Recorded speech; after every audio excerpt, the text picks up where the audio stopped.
I've now spent the last week filming my course. This won't make any sense at all. It doesn't look very impressive. I've been working really diligently to get as much information into my gold prospecting course as I can. I wanted to do this as a video series because I understand that people learn in different ways. Having visual representations like this, having graphic overlays, having the ability to see what I'm talking about is going to help people immensely when it comes to discovering where to look for gold. And it is taking a really long time to do. It's been incredibly rewarding so far, and I've discovered just how much nuance needs to be put into these videos to get the point fully across. I'm doing videos on things like pan selection, why certain aspects of a pan are good and why certain aspects of pans may be bad. What a life!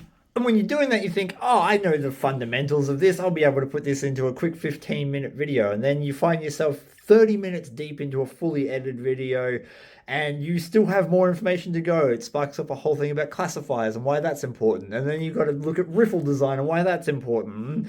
I've gone through a lot of stuff. The question I have for you guys, though, is what would you like to see? Honestly, what would you like to know in this course? I'm going to add a whole bunch of information. I've done a section on panning. I've done a section on classifiers. I'm doing a section on river sluices and high bankers. I'm doing a section on the psychology of gold prospecting. I'm doing a hydrology or a fluid dynamics section. We're doing where to look for gold, not just the regular dig on the inside bend, but also how to prospect across those areas, what to really look for. All of these things are tying in to make what I hope to be the most comprehensive gold prospecting course available on Earth.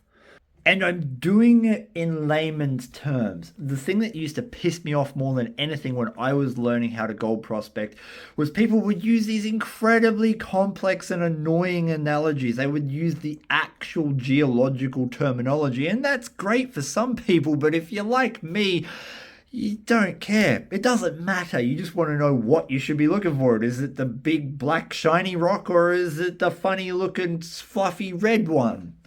Don't get me wrong, there's definitely a place for that sort of terminology, but just for the sake of the layman's terms that most people are going to understand, we have to change the language in which we use. That's the sign of teaching, right? If you're able to convey complex information in a way and a manner that people understand, then you're doing your job correctly, and that's what I'm aiming for.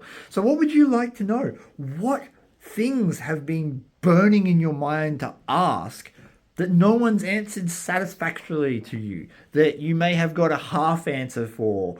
I would love to go on a deep dive. I want to know what the average gold prospector out there is craving to understand.